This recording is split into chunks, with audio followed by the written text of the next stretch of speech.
Hi everybody, and welcome to another Mind Stiller. Some people think that in order to still the mind, you have to go into the silent chamber and be away from all the responsibilities and all the incredible amount of activity that we do in our lives. So this Mind Stiller is to show you the falsity, the falsehood of that thinking. You can still your mind even when you're cooking bacon, like I am right now.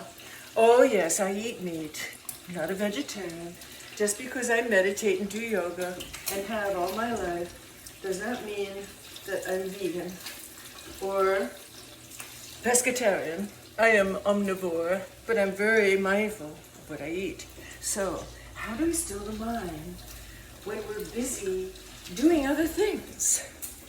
Well, that's actually easier than when you sit in a room and there's nothing but you. So here I am, I'm focusing on what's before me. I'm making sure that the bacon doesn't burn.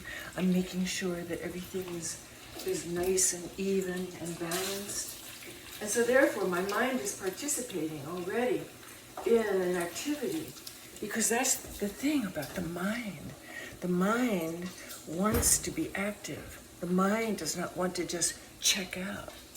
So in order to have a still mind, you have to substitute an obsessive kind of negative thinking for a positive, uplifting thinking. And you have to choose what it is that you want to be the substitute for malicious kind of non-stop thinking. You don't want that. And so here I am, I'm watching, I'm listening, I'm feeling, I'm smelling, I'm sensing, and I'm seeing that there's a space here for me to get quieter. I'm not thinking about any problems. I'm thinking about which range has which heat. I'm not burning anything. If I walked away right now, everything might burn. If I decided, I have to still my mind right now, then everything has to shut off if I'm going to be like that. Because you can't be in an agitated state and function with many multitasking, I guess they call it. But even if you're having a conversation, you can still your mind. And there's a trick to that. The trick is to always have a sweet little mantra that you can cling to. Mine, as you know, who've been listening to me for a while, is Om Namah Shivaya. Om Namah Shivaya.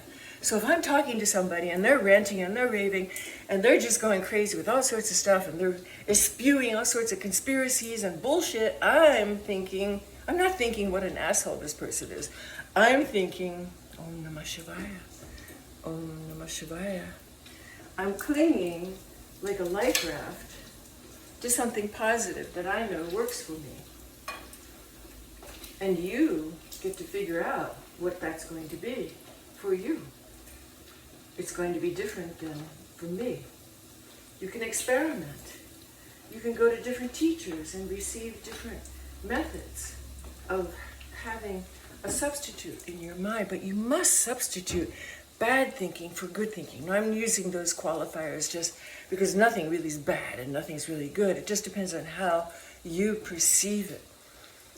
If I'm having worries that cause me to not sleep or to feel uncomfortable or to want to flee my life or flee a situation, I want to be in a calmer state. Even if I'm doing the dishes or writing a book or creating a course or doing a mind stiller, I can have this connection with something bigger and better than just this rackaroo everyday thinking that the mind wants to be engaged in. The monkey mind is tricky. You must give it a banana. And a banana means a thought that's going to be sweet and helpful and nutritious. So take a few moments or a few tries and discover what works for you. It may be a sacred prayer from your tradition.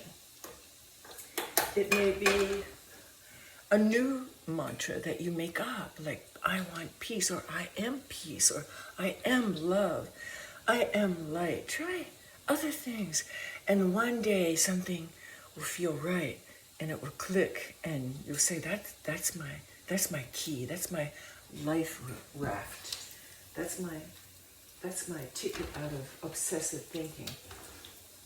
So even though you're engaged in activities like cooking, working, gardening, being at your computer even, having a conversation with another being, you can also still your mind. It does not have to be that you're in isolation and that you're only focusing on your breath.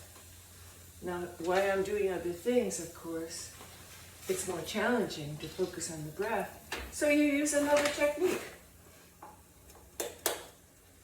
And then when one activity ends and another begins, you use another technique.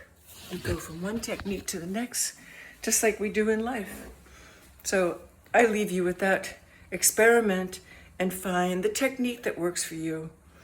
Om Namah Shivaya works for me. Love is all. We are one.